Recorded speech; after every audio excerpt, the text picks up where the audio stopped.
하락하는 이러한 장에서 저가 매수를 들어가는 게 나을까요? 아니면 조금 더 지켜보면서 매수의 타이밍을 좀 뒤로 늦추는 게 나을까요? 저는 사실은 좀 길게 보시는 분이라면 분할 매수 계속 하는 게 맞다고 봅니다. 친환경주는 저는 진짜 장기 투자하신 분들한테는 웬만하면 안 파셨으면 좋을 것 같아요.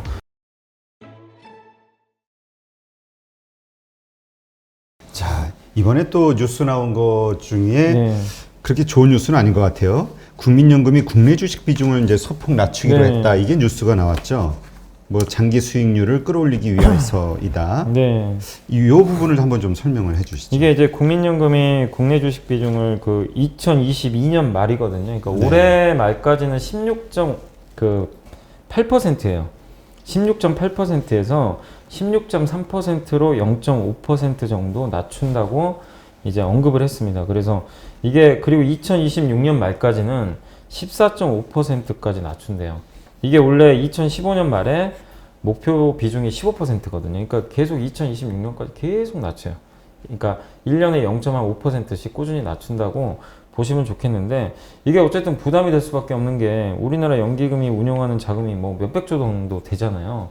되게 이 큰 자금이 한국 비중을 줄인다는 거는 한국을 계속 판다는 얘기니까. 그러니까 무슨 얘기냐면, 이게 주식 비중이라는 게요, 주가가 급락하면 낮아집니다, 자동적으로. 근데 만약에 증시가 계속 올라가면 비중이 점점 높아지겠죠. 그렇죠. 그러면 이제 연기금 무조건 팔게 돼 있어요.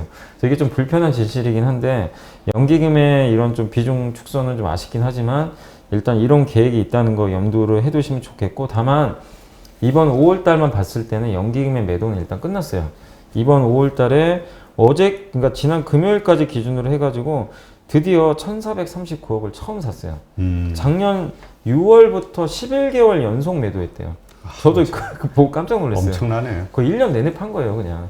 그랬다가 이제 이번 달에 드디어 이게 종료가 됐는데, 물론 당분간은 안 팔겠지만 증시가 또 올라가면 팔 수밖에 없는 상황이니까 그 점은 염두에 두시면 좋겠고, 그래서 국민연금의 매수는 증시가 급락할 때는 기대할 만한데 증시가 오를 때는 절대 들어올 수가 없을 것 같아요. 그러니까 그 점은 염두에 두시고, 다만 전체 자산 규모에서 지금 국민연금이 주식 비중이 45% 정도 되거든요.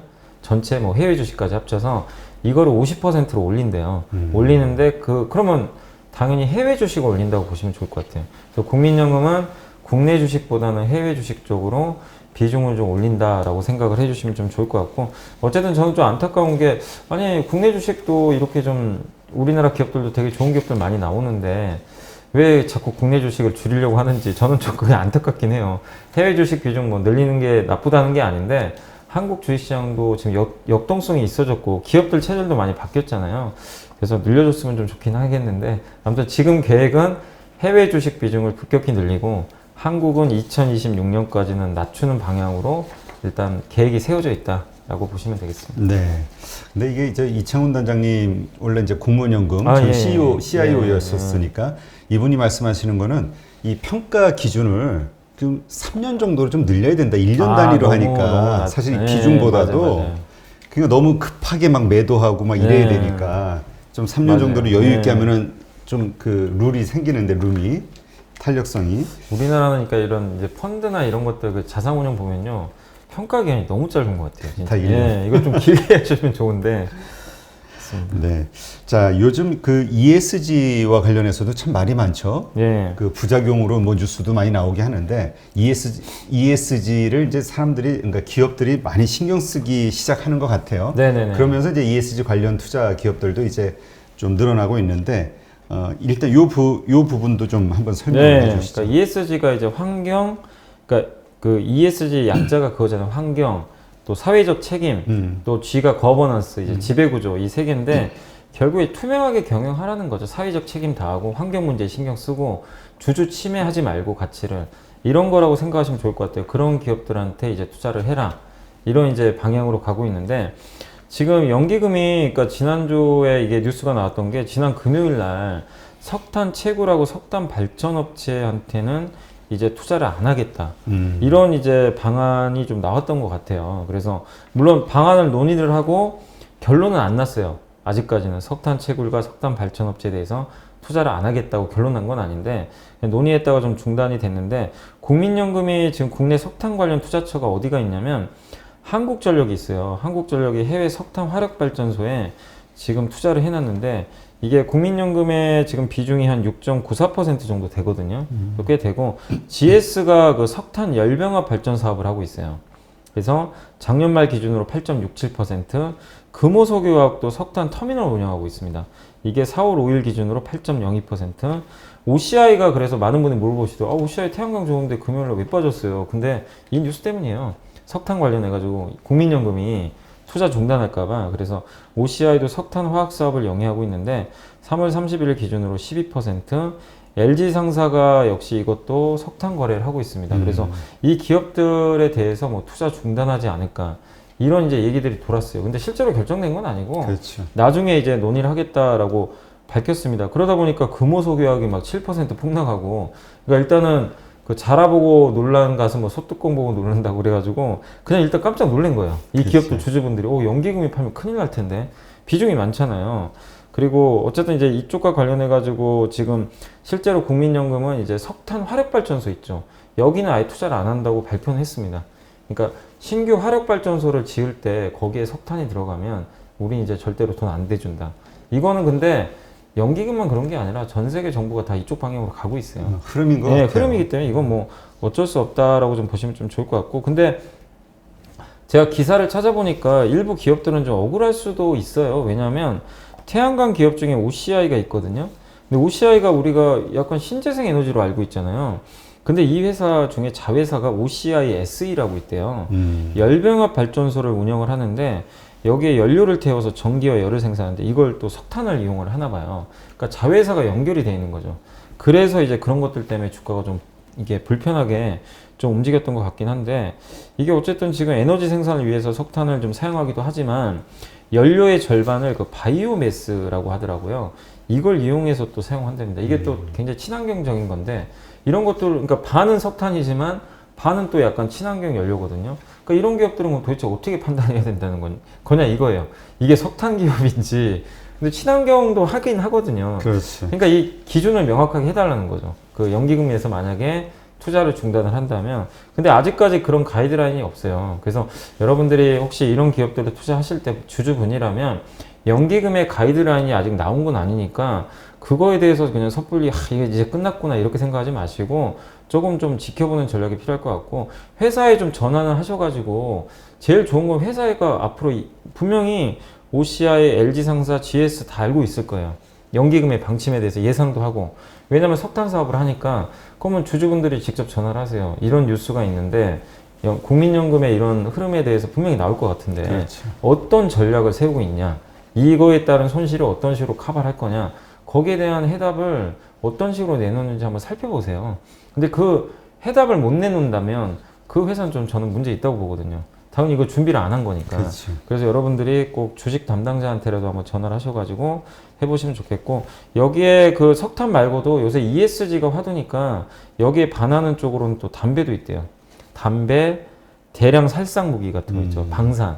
이쪽도 나중에 투자 제한이 갈 수도 있다고는 하더라고요. 원래 그래서 한화 쪽에는 투자 안 한다고. 예, 맞아요. 예, 방산 쪽. 예. 그러니까 이런 기업들도 약간 있으니까 이게 이제 나중에 지금은 올해는 솔직히 저는 쉽지 않다고 보는데 내년에는 이게 공론화 돼가지고 투자 제한이 될 수도 있습니다. 언젠가는. 그래서 이쪽 투자하시는 분들은 조금 좀 지켜보시면 좋을 것 같고, 그리고 한 가지 이슈가 돼 있었던 게 국민연금에서 그걸 이제 그 기사를 보니까 그걸 요구했더라고요. 애널리스트 리포트 쓸 때 기업들 이렇게 리포트가 딱 나오잖아요.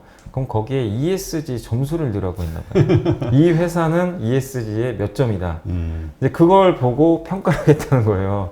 그러니까 이거는 참 되게 무서운 발언이긴 한데, 어쨌든 이제 아예 ESG 잘하는 기업하고 못하는 기업을 딱 갈라가지고 못하는 기업은 낙인을 찍어버리겠다는 얘기인데 되게 무서운 겁니다. 근데 이게 언제 시행될지 모르겠지만 일단 그런 기사까지 나왔기 때문에 여러분들이 이제는 투자하실 때 장기적으로 봤을 때 ESG 신경 쓰는 기업인지 아닌지도 좀 면밀히 체크하셔야 될 것 같습니다. 그렇죠.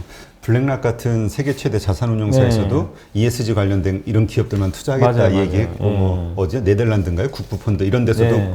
다 그러니까 이게 글로벌리 흐름이잖아요. 흐름이에요. 예, 네. 그러니까 어쩔 수 없고 좌초 자산에 대한 경고는 많이 나왔었잖아요. 네. 석유화학 쪽에 그 자산들은 갈수록 네, 맞습니다. 망가질 수밖에 없다. 그러니까 그런 쪽에 해당이 되는지를 명확하게 잘 분간을 네, 해보셔야 될 것 같아요. 일단 어쨌든 이렇게 친환경이라는 그 주제로 세상은 흘러가는데 네. 그러다 보면 이제 전기차 그리고 이제 배터리 이런 네, 쪽이 네, 이제 네. 친환경이니까 계속 좋은 분위기가 가야 되잖아요. 근데 이제 오늘도 지금 보니까 배터리주가 3사가 다 하락하고 네, 있는데 다 특히 삼성 SDI는 매도 리포트가 나왔네요. 네. JP 저 어디지? 모건스탠리에서. 그러니까 요새 지금 보니까 그 외국인들이 마치 무슨 뭐 짠 것도 아니지만 저번 주에는 LG와 그 사실은 매도하라는 리포트가 하나 떴잖아요. 그래서 주가 뭐 이틀 동안 한 10% 가까이 폭락을 해버렸고 그 다음에 지금 삼성 SDI도 그런데 근데 사실은 뭐 LG화학도 그렇고 삼성 SDI도 그렇고 뭐 우리가 싸다고 생각하시는 분은 아무도 없잖아요. 그렇죠. 비싸요. 되게 2차전지 회사들은 당연히 비쌉니다.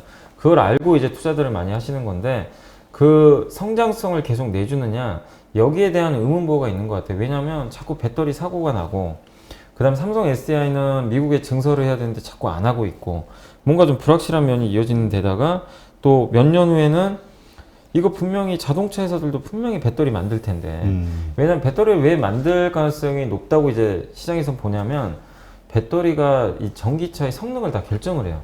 주행 거리를. 그러면 완성차 업체 입장에서는 배터리를 갖고 가고 싶은 건 맞아요. 그렇기 때문에 이 배터리 투자를 언젠가 하지 않을까. 지금은 안 해도. 그러니까 그러면 나중에 배터리 제조사들 이거 운명이 위태위태 할 텐데 이런 좀 부담감이 있는 것 같아요.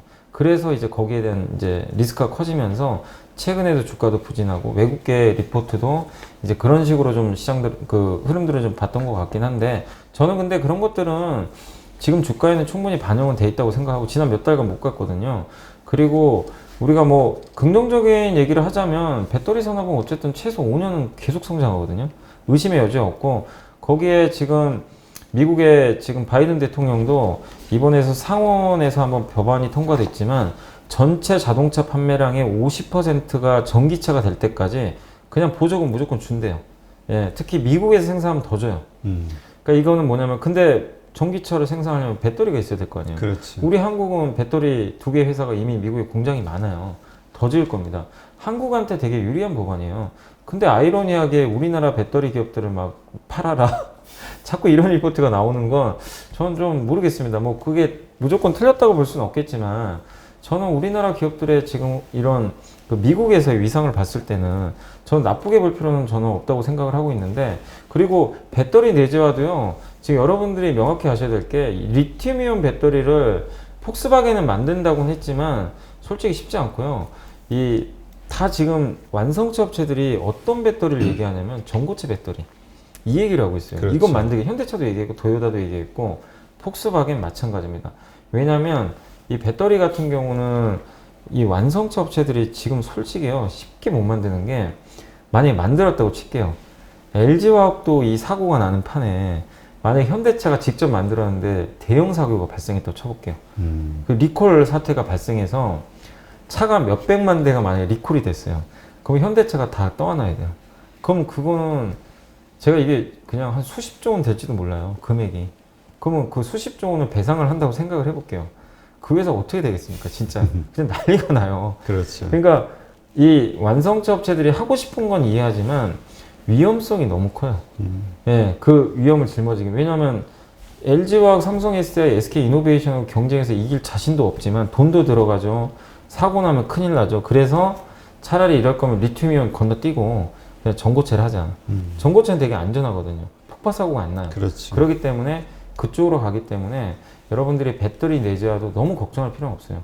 다만 이런 것들이 자꾸 나오다 보니까 이 PER을 떨어뜨리는 요소로 작용하거든요. 근데 어쨌든 오늘도 뭐 2차 전지 회사들 안 좋지만 유독 한국만 안 좋은데 예. 근데 이제 우리 지난번에도 얘기했던 네. 게 이제 이 배터리 회사들의 실적을 좀 확인해 낼 필요가 네, 있다. 맞아요. 왜냐하면 이제 기대치는 높은데 정말 이익이 그만큼 받쳐주는지. 네. 이번에 매도 리포트 나온 그 뭐죠 문구를 보면은 결국은 매출 규모에 비해서 이익률이 낮다. 네, 너무 이게 낮아요. 이제 결국 고평가된 거 아니냐. 네.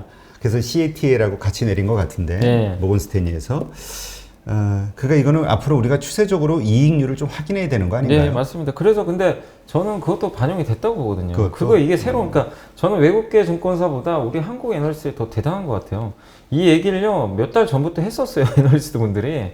2차전지 섹터. 그래서 PER에 대해서 좀 낮출 필요는 있다. 그래서 기대감을 지금 당장 높일 수는 없다. 그래서 주가가 그 한 2달 전부터 되게 부진했었어요. 폭스바겐 쇼크도 나오고.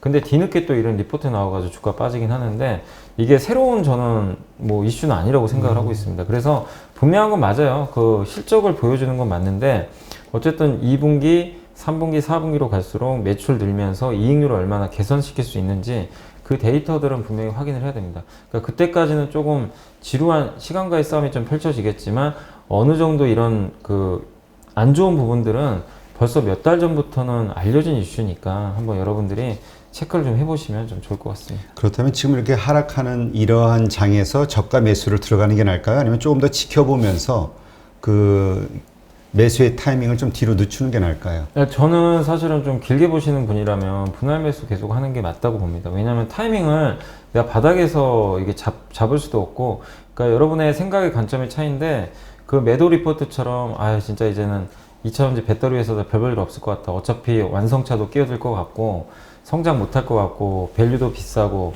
이렇게 생각하시면 당연히 다른 거 하시는 게 맞는데 저는 이 섹터는 여전히 구조적으로 성장한다고 생각을 하고 있고 한국의 배터리 생산은 분명히 경쟁력이 있는 데다가 제가 사실은 미국 시장이 안 열렸으면 저도 별로 보수적으로 봤을 것 같아요. 미국에서 이렇게 인센티브를 많이 제공하는데 그 바로 거기다 공장 지은 나라의 배터리 회사가 도대체 얼마나 있겠어요? 없어요. 사실은 한국 기업들밖에는 그거 다 수혜를 받거든요. 왜냐하면 미국은 현지화를 되게 좋아해요. 그 회사들의 인센티브를 제공하는데 GM은 LG 손잡았죠. 그렇죠. 포드는 SK 손잡았어요.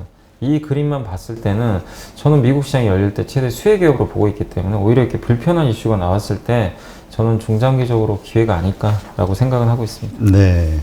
자, 그렇다면 지금 그 종목과 관련해서 이제 고민을 말씀해 주신 분 중에 그 하나솔루션에 대해서 이야기하신 분이 있어요. 역배열로 갔는데 이거 매도해야 되는 거 아니냐? 앞으로 흐름이 더 안 좋지 않냐? 이런 얘기거든요. 궁금한 것도 모르는 것도 많은 주린이 여러분, 생각보다 쉬운 주식 투자 저와 함께 해보시겠습니까?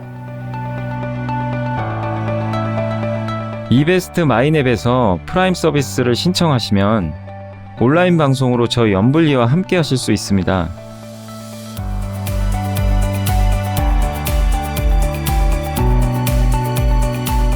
프라임 서비스를 신청하시려면 이베스트 마이넷 어플 설치 후 다이렉트 계좌 개설 메뉴에서 계좌 개설을 진행해 주세요. 다이렉트 지점 선택은 필수입니다. 마지막으로 이벤트 코드란에 연불리를 입력하시면 주식 상품권 10,000원을 화요일에 지급해 드립니다.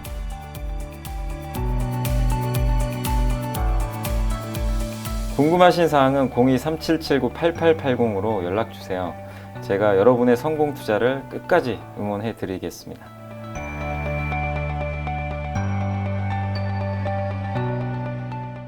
하나솔루션요. 그러니까 네. 하나솔루션도 주가가 사실 올해 상반기까지는요 실적을 너무 기대하시면 안 돼요. 실적이 그 태양광 쪽이 되게 안 좋아요. 그래서 이거는 상반기까지 안 좋다는 건 다 알고 있습니다. 그래서 제 생각엔 주가는 크게 빠질 것 같진 않고 다만 그러니까 이 하나솔루션이나 친환경주들 제가 상담을 너무 많이 받아봤지만 지금 제가 이 월봉을 보면서 말씀을 드리면 이 회사가 작년에요 코로나19 터졌을 때 저점이 9,000원이고요. 올해 고점이 58,000원 찍었거든요. 어휴. 6배 올랐어요. 많이 올랐네요. 이 기업이 6배 올랐으면 쉬는 거는 되게 당연한 겁니다. 극히 자연스러운 조정이기 때문에 그러니까 왜 불편하시냐면 비쌀 때 사서 그래요. 한참 좋을 때. 뭐 예를 들면 6만 원 넘을 5만 원 근처 갔을 그러니까 6만 원 근처 갔을 때 사신 분들은 지금 45,000원이니까 주가 많이 빠져 있잖아요. 되게 불편해요. 근데 이거를 4만 원대라든가 3만 원대 사신 분들은 여유가 있어요. 되게 리스크가 있는 가격대가 아니거든요. 그래서 지금은 뭐 회사에 문제가 생긴 게 아니라 가격 조정을 받으면서 기간 조정의 양상이거든요. 그리고 2분기까지 실적 안 좋으니까 그걸 지금 반영하는 거예요. 근데 반대로 3, 4분기엔 또 태양광 실적이 잘 나와주면 저는 다시 전고점 간다고 생각해요. 그리고 친환경주는 저는 진짜 장기 투자하신 분들한테는 웬만하면 안 파셨으면 좋을 것 같아요. 아니 2차 전지하고 친환경처럼 10년 동안 담보된 산업은 없어요. 그렇죠. 지금 계속 봐도. 투자하고 네. 예. 전 세계 정부가 다 하잖아요. 사실은 친환경 쪽으로 우리가 코로나19 이전으로는 이제 다시는 못 돌아갑니다.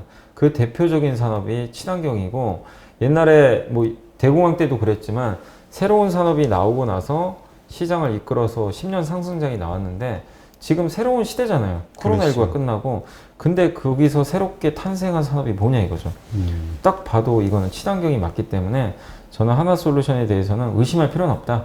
다만 불편하시더라도 6월, 7월까지는 이 가격에 대한 부담감 때문에 좀 한두 달 쉴 수 있다는 것만 염두를 해두시고 8월 달에 아마 2분기 실적 발표할 거예요.